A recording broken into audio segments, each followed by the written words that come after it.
Hello students, welcome to SBS English classes. We are here to translate the passive voice sentences with modal auxiliaries. ठीक है, पहले हम इसको पहचान पढ़ते हैं. मॉडल्स के पैसिव वॉइस हिंदी वाक्यों के अंत में ई जाएगी, ये जाएंगे, या जाएगा, या जा सकता है. ये फ्यूचर इंडेफिनिट टेंस में आती है. विल शैल का प्रयोग होगा इसमें. या जा सकता है, कैन का प्रयोग होगा. ये जा सकती है, ये जा सकते हैं, इनमें कैन का प्रयोग होगा. ये जा सके, ई जा सकी, ये जा सके, इसमें कुड का प्रयोग होगा. ई जानी चाहिए, ये जाने चाहिए, या जाना चाहिए, इसमें यूज टू, शुड और मस्ट का प्रयोग होगा. या जाए, ई जाए, ए जाए, इसमें में का प्रयोग किया जाएगा. जैसे आदि शब्द आते हैं. ठीक है, ये मॉडल में पैसिव हिंदी वाक्यों की पहचान है. ठीक है. नंबर 2, मॉडल्स कौन कौन सी होती हैं? Will, would, shall, should, may, might, can, could, must, ought to, used to, need, needn't, dare. Active में इनके बाद मेन वर्ब की फर्स्ट फॉर्म प्रयोग होती है. मेन वर्ब की फर्स्ट फॉर्म का प्रयोग एक्टिव वॉइस में होता है. ये पहचान भी हमने आपको इसमें लिख दी है. इसके पश्चात पैसिव वॉइस में जो ऊपर हमने पहचान दी है उसके अनुसार हम अनुवाद करेंगे. तो पैसिव वॉइस में अनुवाद करने के लिए सब्जेक्ट प्लस मॉडल, जो भी मॉडल होगी उसका प्रयोग करेंगे. फिर उसके बाद बी, फिर थर्ड फॉर्म, फिर बाय डूअर, फिर अदर का प्रयोग करते हैं. मॉडल्स की passive voice English to English हमने आपको एक्सप्लेन की हैं. तो उनका भी यहीं पर उस फॉर्मूले का यहाँ पर प्रयोग किया जाना है. हमें बड़ों का आदर करना चाहिए, ए बी में. ठीक है. अब यहाँ पर क्या है? हमारे द्वारा बड़ों का आदर किया जाना चाहिए, या जाना चाहिए. देखिए पहचान यहाँ है ना चाहिए, यहाँ पर है किया जाना चाहिए. एक्टिव और पैसिव को पहचान लीजिए. किस प्रकार से एक्टिव, किस प्रकार से पैसिव. यहाँ हमारे द्वारा भी आ रहा है, तो हमारे द्वारा किसी सब्जेक्ट के द्वारा कोई काम इस प्रकार से आता है और नहीं आता, तो इसका मीनिंग ये नहीं होता कि उसमें पैसिव वॉइस नहीं है. वर्ब से जानना पड़ेगा कि वो एक्टिव में है या पैसिव में. ये एक्टिव है, ना चाहिए, और यहाँ पर आदर के बाद क्या है? या जाना चाहिए. यहाँ करना है और करने को क्या लिखा गया है यहाँ पर? किया जाना. ये जो तरह से करना शब्द है यहाँ क्या लिखा जा रहा है? किया जाना. ये पैसिव में है. तो एक्टिव की पहचान और पैसिव की पहचान हमें ठीक से करनी है और उसी के अकॉर्डिंग रूल का प्रयोग करना है. ठीक है. तो इसको हम चलो बना देते हैं. लिखा है तो we should respect the elders. तो शुड का प्रयोग कहाँ होता है? जहाँ पर नैतिक कर्तव्य होता है, सलाह होती है, सुझाव होता है, शिक्षा होती है, वहाँ पर शुड मॉडल का प्रयोग किया जाता है. इसके बाद फर्स्ट फॉर्म आती है. यहाँ पर वही है, केवल इस सेंटेंस की यहाँ पर पैसिव वॉइस दी गई है. तो क्या है ये? दी एल्डर्स, बड़ों का आदर किया जाना चाहिए. तो जगह दी एल्डर्स.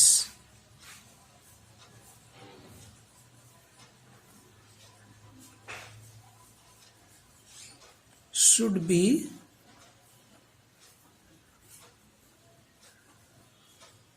Respected by us. ये इसकी पैसिव वॉइस है। ये हिंदी में एक्टिव है, ये हिंदी में पैसिव है। ये इंग्लिश में एक्टिव है, ये इंग्लिश में पैसिव है। तो किस प्रकार से बन रहा है, किस प्रकार से पहचान है, इस चीज को हमें क्लियर करना है। नेक्स्ट है, पड़ोसियों से घृणा नहीं की जानी चाहिए। ठीक है, इसमें भी नैतिक कर्तव्य की बात है। शिक्षा है तो शुड का प्रयोग होगा।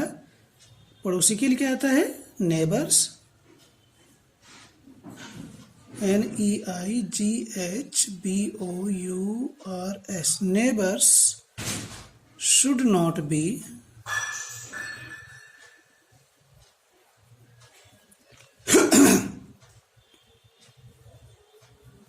हेटेड।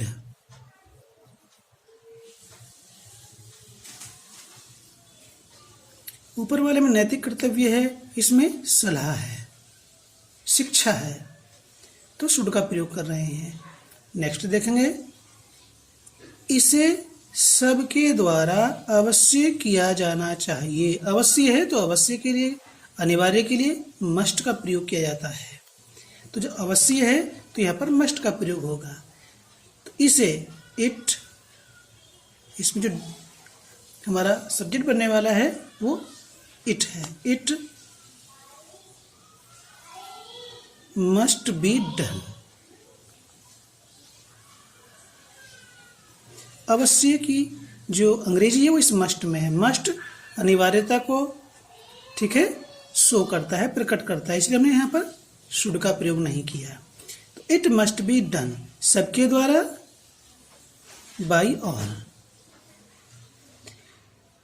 हम सेंटेंस को पैसिव वॉइस में के द्वारा होने से ही डिसाइड न करें, वर्ब से भी हम उसको पहचानेंगे। जैसा कि सेंटेंस नंबर 2, इसमें तो के द्वारा है ही नहीं, किसके द्वारा, तो इसलिए पैसिव, हिंदी में पैसिव वर्ब को जान करके हम कार्य करेंगे। ठीक है। नंबर 4, इस पत्थर को किसी के द्वारा भी नहीं उठाया जा सकता है, जा सकता है। प्रेजेंट में है, कैन का प्रयोग होगा। हमने यह पहचान के समय ही बताया था आपको, इसमें कैन का प्रयोग होगा। तो इस पत्थर को, तो दिस स्टोन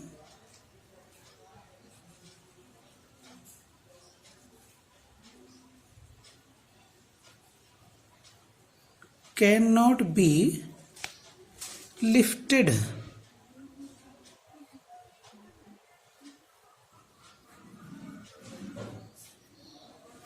by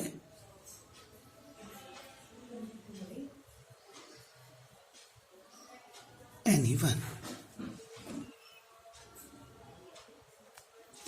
क्या आपका कलम मेरे द्वारा लिया जा सकता है, इसमें परमिशन है, मे का प्रयोग होगा।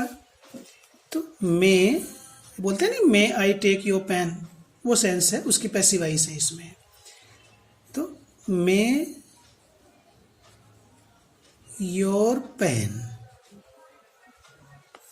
बी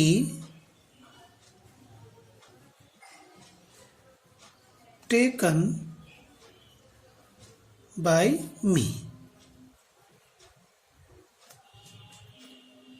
तो किस प्रकार से बन रहा है, अगर हम पढ़कर भी हम उसको नहीं पहचान पा रहे हैं, नहीं सेंस कर पा रहे हैं, तो कार्य कठिन ही है। ठीक है। कल यह कार्य क्यों नहीं पूर्ण हो सका या किया जा सका। सभी सेंटेंस में ऐसा नहीं कि इसमें जैसे हो सका है तो इसमें तो या जा सका तो आ ही नहीं रहा है, तो इसलिए हमने डबल लिखा है।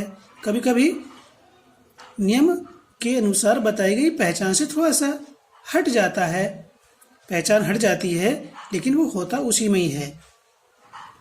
तो यहाँ पर कुड का प्रयोग होगा। कल यह कार्य क्यों नहीं पूर्ण हो सका। ठीक है, डूअर इसमें है ही नहीं, के द्वारा तो आ ही नहीं रहा है। क्या होगा, इंटरोगेटिव है वाई, क्योंकि यहाँ पर डूअर पर इंपॉर्टेंस नहीं दी जा रही है, ऑब्जेक्ट पर इंपॉर्टेंस दी जा रही है। तो Y could this work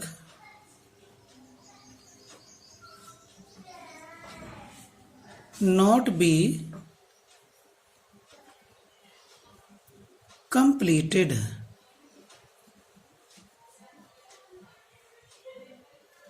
yesterday.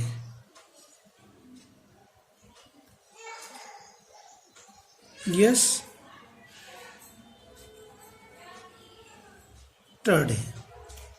इस प्रकार से उत्तर पुस्तिका में परीक्षार्थी का नाम बिल्कुल भी नहीं लिखा जाना चाहिए। के द्वारा दे ही नहीं रखा, हम सोच रहे भाई इसमें तो डूअर दे ही नहीं रखा, के द्वारा है नहीं तो पैसिव वॉइस है ही नहीं। ऐसा सोचना हमारे अल्प ज्ञान को प्रदर्शित करता है कि हमें जानकारी नहीं है। आ जाना चाहिए, बिल्कुल भी इसमें स्ट्रिक्टली कहा जा रहा है। तो क्या होगा, निगेटिव सेंटेंस है, परीक्षार्थी का नाम the examinee apostrophe s, examinee's name must not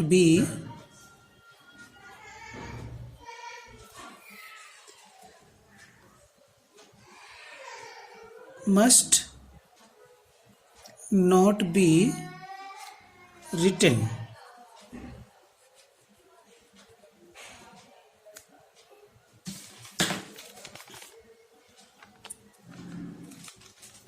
ठीक है, must not be written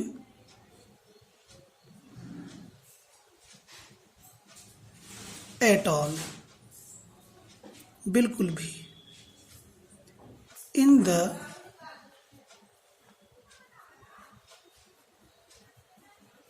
answer book. तो किस प्रकार से लिखा जा रहा है, किस प्रकार से अनुवाद हो रहा है। ठीक है,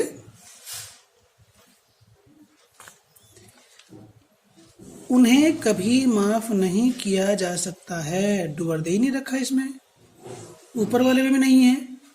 तो डूअर से पैसिव वॉइस की पहचान करना पूर्णतया सही नहीं है लेकिन पूर्णतया नहीं है, लेकिन आ जा सकता है। उन्हें के लिए क्या आएगा, दे। यहां उन्हें सब्जेक्ट के रूप में रखा गया है, लेकिन उन्हें जो है वास्तव में ऑब्जेक्ट है। क्या है, मैं उन्हें कभी क्षमा नहीं कर सकता हूं। तो मैं उन्हें क्षमा तो ऑब्जेक्ट के रूप में है, लेकिन यहां ये सब्जेक्ट के रूप में प्रयोग हो रहा है क्योंकि पैसिव वॉइस है। तो दे कैन, कभी और नहीं आ रहा तो नेवर आ जाएगा। बी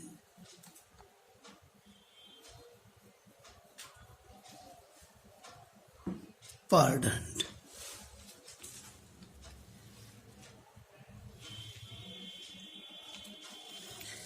क्या बड़े और गुरुजनों का सम्मान नहीं होना चाहिए। ठीक है, क्या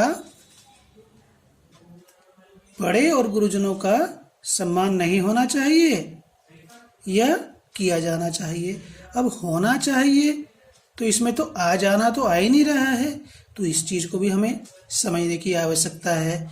यहाँ या जाना आ रहा है, तो ऐसा नहीं कि यहाँ पर ये शब्द आ रहे हैं तो ये पैसिव वॉइस में नहीं है, यहाँ पर भी पैसिव वॉइस में है और इन शब्दों के होने पर भी पैसिव वॉइस में है, और डूअर इसमें दे ही नहीं रखा है। तो ठीक है, इंटरोगेटिव है, चाहिए अर्थ में आ रहा है, शिक्षा है, सुझाव है, सलाह है, तो क्या आएगा? शुड का प्रयोग होगा। और ध्यान दें, जहाँ और नैतिक कर्तव्य भी है, नैतिक कर्तव्य है तो इसमें ought का प्रयोग भी कर सकते हैं। ought to का प्रयोग नैतिक कर्तव्य में होता है और शुड का प्रयोग नैतिक कर्तव्य में भी होता है और सलाह में भी होता है। तो चलो हम शुड का ही प्रयोग कर लेते हैं। Should the elders and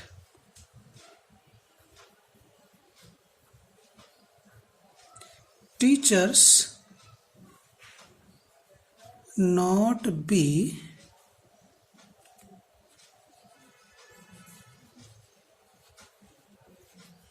respected। अब किसके द्वारा है ये नहीं दे रखा, डो नहीं दे रखा है। नेक्स्ट है, इस दुनिया में किसी को भी नहीं सताया जाना चाहिए। ये भी नैतिकता की बात है। ठीक है, शुड का प्रयोग कर दें या ought का प्रयोग कर दें। चलो ought का कर लेते हैं। किसी को भी नहीं। ठीक है, और ध्यान देंगे एनी वन निगेटिव में आता है और सम वन अफर्मेटिव में आता है। ठीक, शुरू में नॉट आता है तो उसके बाद एनी आता है। ऐसा नहीं कि एनी पहले आ रहा है और नॉट बाद में। तो जो इसमें हमारा सब्जेक्ट बनेगा वो किसी को भी नहीं, ये सब्जेक्ट है, तो क्या होगा? नन।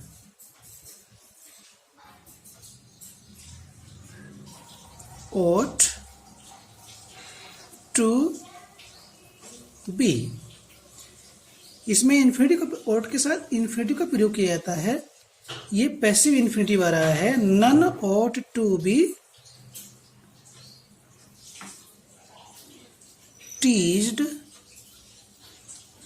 या troubled। ठीक है, in this world.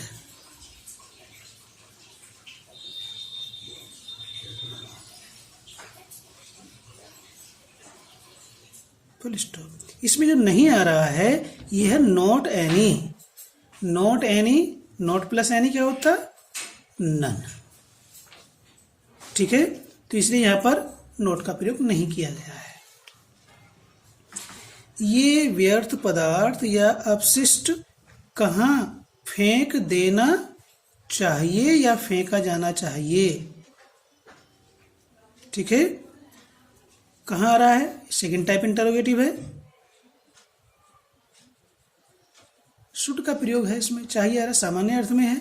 Where should.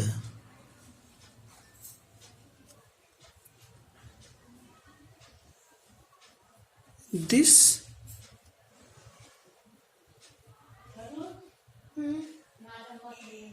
Wastage. This wastage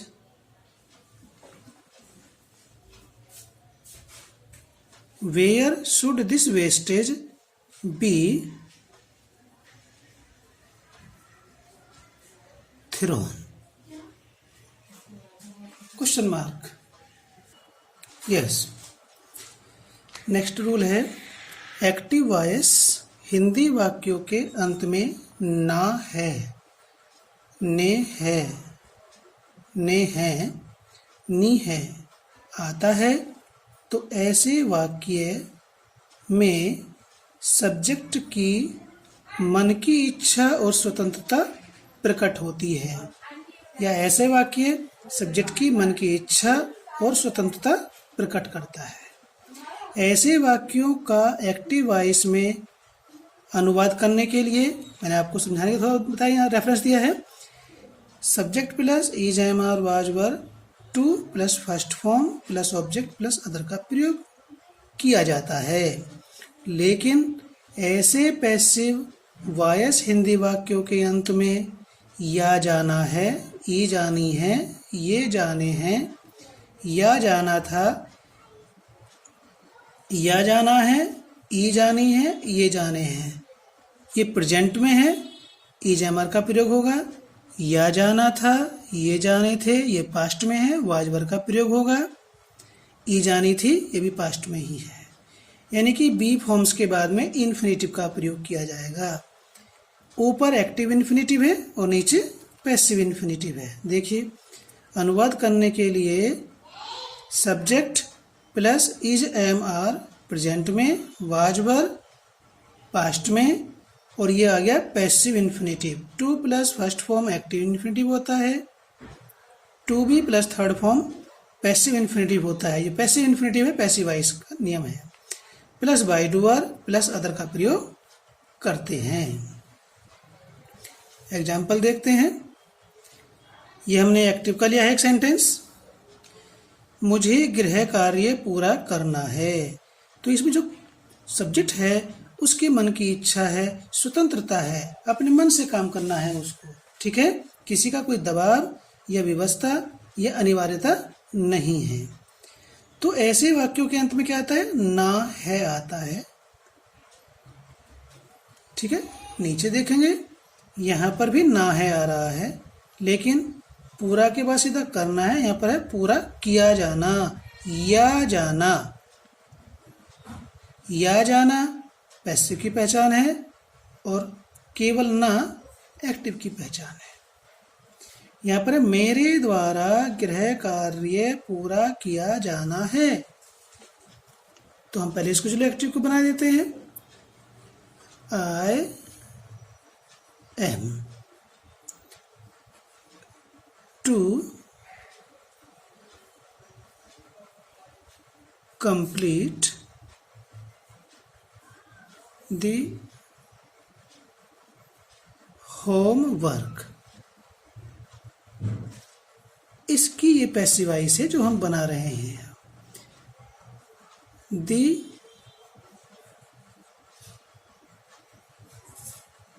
homework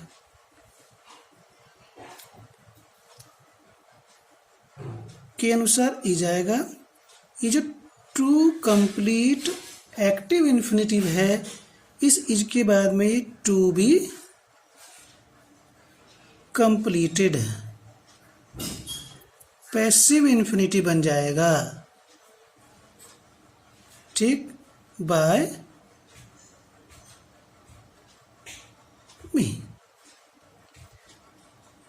हम यदि ध्यानपूर्वक कार्य करते हैं तो कोई भी कार्य कठिन नहीं है, आसान है।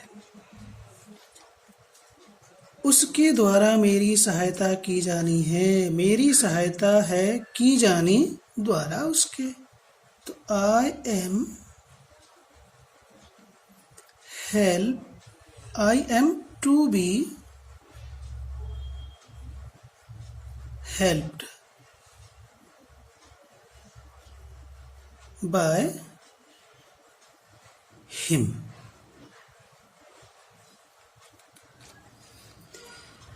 पहचान यदि आपने ध्यान में रही तो काम करना आसान होगा और गलती भी नहीं होगी। सुबह माली द्वारा पौधों को पानी दिया जाना था, ये पास्ट टेंस में आ गया। तो पौधों को पानी दिया ना था।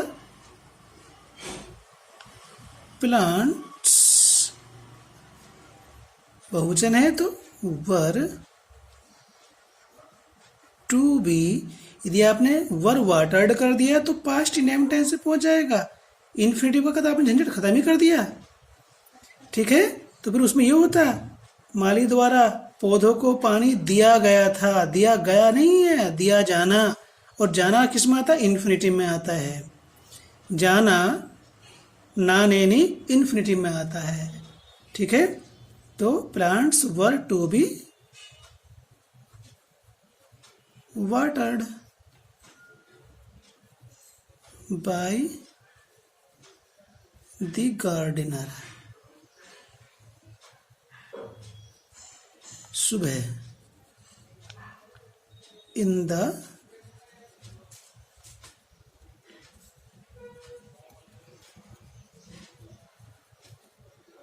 मॉर्निंग।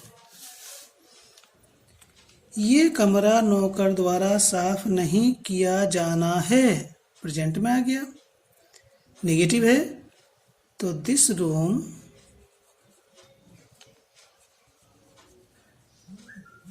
है नहीं। साफ किया जाना, टू बी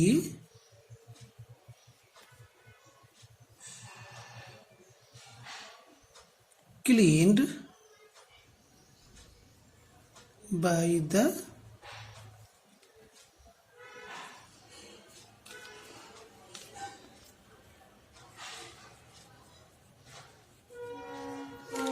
ध्यान दें, यदि हम इसमें गलती से इस टू बी को हटा करके सीधा क्लीन्ड रख दें इज नोट के बाद में, तो फिर जो जाना है वो नहीं आएगा, फिर जाता हो जाएगा।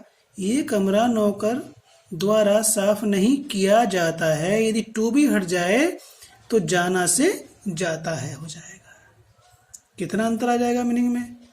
ये जाना ही हमें इन्फिनेटिव की पहचान करा रहा है, ये पैसिव इन्फिनेटिव है। ठीक है। नंबर 5, क्या इन सब आवेदनों को तुरंत भरवाया जाना है? Interrogative first type. आवेदन पत्र, अब किसके द्वारा? ये डूअर नहीं दे रखा है, तो हर एक वाक्य में डूअर होगा ऐसा नहीं है, लेकिन पैसिव की पहचान ध्यान रखनी है। आवेदन क्या है? एप्लीकेशंस है, बहुवचन है, तो are all these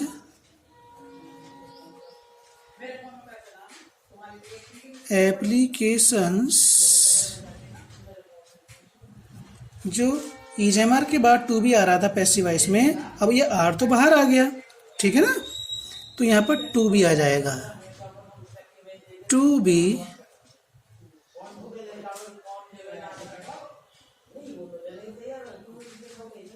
filled up, question mark, are all these applications to be filled up? Next, ये सब्जी उसके द्वारा ही क्यों काटी जानी थी? पास्ट टेंस में है, इंटरोगेटिव है, तो वाई, सब्जी सिंगुलर में है, why was this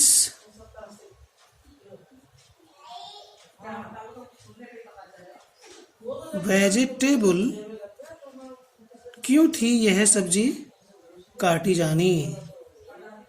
to be cut by him. ठीक है। नेक्स्ट है, ये फॉर्म कैसे भरा जाना है? तो इस जगह कैसे है ये फॉर्म भरा जाना। ठीक है, तो how is this form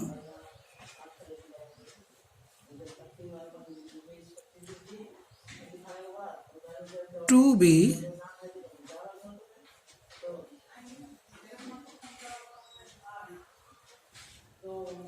fulfilled? Question mark.